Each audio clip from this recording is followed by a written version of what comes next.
الحمد لله رب العالمين والصلاة والسلام على رسوله الكريم أما بعد قال الله تعالى وما أرسلناك إلا رحمة للعالمين صدق الله العلي العظيم وقال نبينا صلى الله عليه وسلم عن أبي هريرة رضي الله تعالى عنه قال قال رسول الله صلى الله عليه وسلم لولا أن أشق على أمتي لأمرتهم بالسواك في كل صلاة أو كما قال عليه الصلاة والسلام.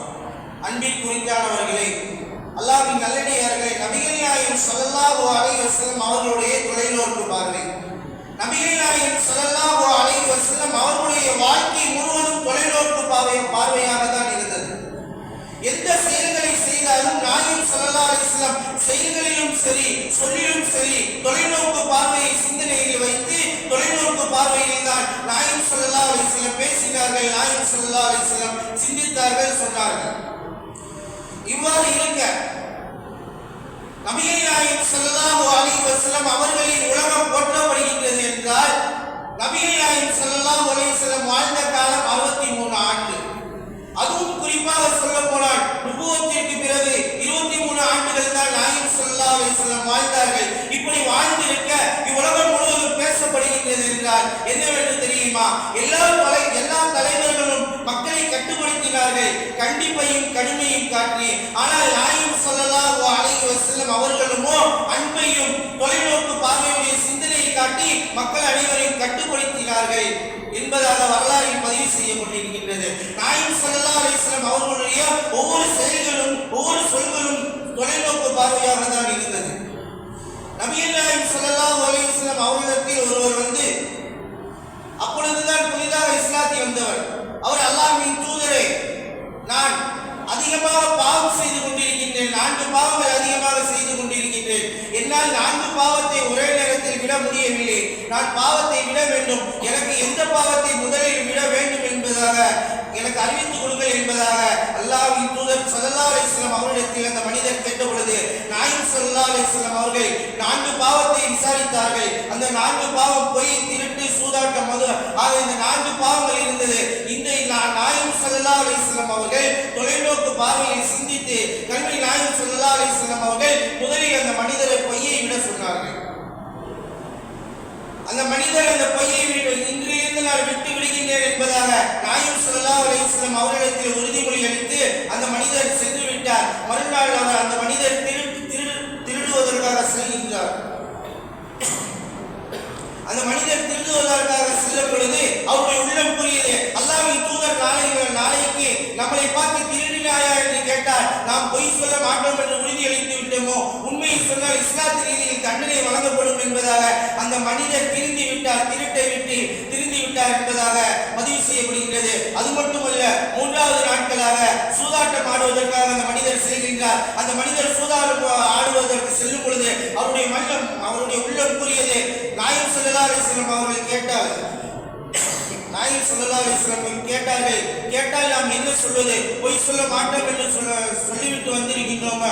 உண்மையை சொன்னால் இஸ்லாத்தின் ரீதியில் தண்டனை வழங்கப்படுமோ என்று அந்த மனிதர் சிந்தித்து அவர் திருந்தி விட்டார். இவ்வாறுதான் மது அருந்த செல்கின்றார். அவருடைய உள்ளம் கூறியது என்பதாக பதிவு செய்யப்பட்டிருக்கின்றது.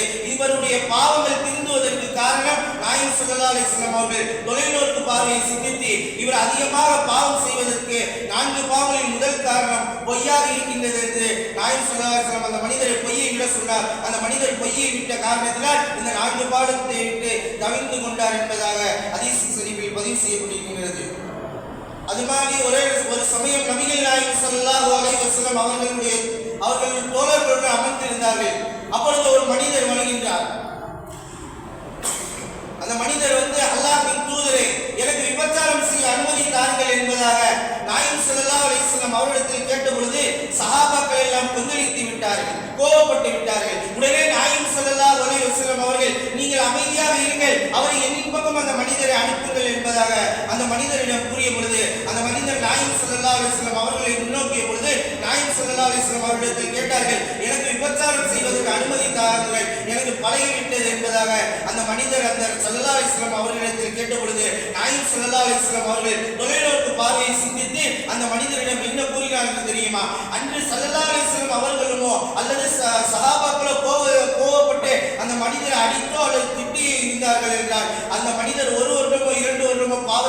தவிர்த்து இருப்பார், விபச்சாரத்தை விட்டு மீண்டும் விபச்சாரத்தில் ஈடுபட்டிருப்பார். ஆனால் நாயகம் ஸல்லல்லாஹு அலைஹி வஸல்லம் அவர்களோ வாழ்க்கை முழுவதும் இவர் மரணிக்கின்ற வரையும் விபச்சாரம் செய்து போகக்கூடாது, ஏன் இன்னும் சொல்ல போனால் பாவத்தின் செய்ய அவர் போகக்கூடாது என்பதாக சிந்தித்து தொலைநோக்கு பார்வை சிந்தித்து நாயகம் ஸல்லல்லாஹு அலைஹி வஸல்லம் அந்த மனிதரிடம் கூறினார், உன்னுடைய தாயிடம் யாராவது விபச்சாரம் செய்தால் நீ அனுமதிப்பாய் என்று அந்த மனிதரை பார்த்து கேட்ட பொழுது, அனுமதிக்க மாட்டோம், நான் அனுமதிக்க மாட்டேன் நாயகமே, யாருமே உலகத்தில் அனுமதிக்க மாட்டார்கள் என்பதாக ஸல்லல்லாஹு அலைஹி வஸல்லம் அந்த மனிதரை சொன்ன பொழுது மறுபடியும் ஸல்லல்லாஹு அலைஹி வஸல்லம் கேட்டார்கள், உன்னுடைய மகளுடைய யாராவது விபச்சாரம் செய்வதற்கு அனுமதி கேட்டால் நீ அனுமதி தருவாய் என்று கேட்ட பொழுது யாருமே உலகத்தில் அனுமதி தரமாட்டார்கள் என்பதாக கூறிய பொழுது இவ்வாறு ரத்த பந்த சொந்தங்கள் எல்லாம் நபிகள் நாயகம் ஸல்லல்லாஹு அலைஹி வஸல்லம் கேட்ட பொழுது யாரும் செய்ய மாட்டார்கள் என்று, யாரும் அனுமதி தரமாட்டார்கள் என்பதாக அந்த மனிதர் நாயகம் ஸல்லல்லாஹு அலைஹி வஸல்லம் கூறிய பொழுது நாயகம் ஸல்லல்லாஹு அலைஹி வஸல்லம் அவர்களுமோ தொலைநோக்கு பார்வையை சிந்தித்து கண்மணி நாயகம் ஸல்லல்லாஹு அலைஹி வஸல்லம்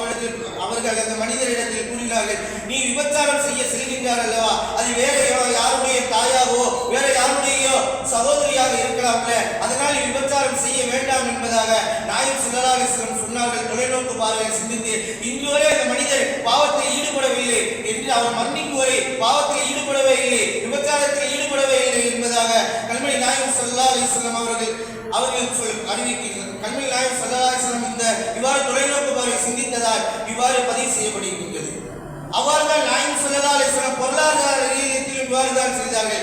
ராஷி முர்சி பின்னார் என்பதாக நாயகம் ஸல்லல்லாஹு அலைஹி வஸல்லம் கூறினார்கள், வட்டி வாங்குவனும் வட்டி விற்பவனும் நரகத்திலே நுழைவான் என்பதாக நாயகம் ஸல்லல்லாஹு அலைஹி வஸல்லம் கூறினார்கள். ஏனென்று தெரியுமா, நாயகம் ஸல்லல்லாஹு அலைஹி வஸல்லம் அவர்கள் மட்டும் வட்டியை அனுமதித்திருந்தால் இன்று பொருளாதார ரீதியில் பொருளாதாரம் என்பது கீழ் மட்டத்திற்கு அடிமட்டத்திற்கு சென்றிருக்கும். இதைதான் நாயகம் ஸல்லல்லாஹு அலைஹி வஸல்லம் அவர்கள் தொலைநோக்கு பார்வையில் சிந்தித்து ராஷி முர்சி பின்னார் என்பதாக நாயகம் ஸல்லல்லாஹு அலைஹி வஸல்லம் கூறினார்கள். அது அல்லாஹ்வின் நல்லடியார்களே, இவ்வாறுதான் ஸல்லல்லாஹு அலைஹி வஸல்லம் கூறுவார்கள், மன் தமஸ்ஸக பி சுன்னதி இந்த ஃபஸாத் உம்மதி பலகு அஜ்ரு மிஅத்தி ஷஹீத், என்னுடைய உம்மத்து குழப்பமான நேரத்தில் யார் 100 ஷஹீதுடைய அந்தஸ்தை பின்பற்றுகிறாரோ அவருக்கு 100 ஷஹீதுடைய அந்தஸ்து இருக்கின்றது என்பதாக நாயகம் ஸல்லல்லாஹு அலைஹி வஸல்லம் கூறினார்கள்.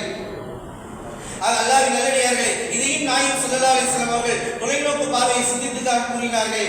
ஆக நாயகம் ஸல்லல்லாஹு அலைஹி வஸல்லம் அவர்கள் தொலைநோக்கு பார்வையை எவ்வாறு கூறி நமக்கு வாழ்ந்து காண்பித்தார்களோ அதன் பிரகாரம் வாழக்கூடிய பாக்கியத்தை வல்லர் ரஹ்மான் அனைவருக்கும் அருள் புரிவானாக. வாஹிர் தவானா அல்ஹம்துலில்லாஹி ரப்பில் ஆலமீன். அஸ்ஸலாமு அலைக்கும் வரஹ்மத்துல்லாஹி தஆலா வபரகாத்துஹு. அப்துல்லா ஜாமியா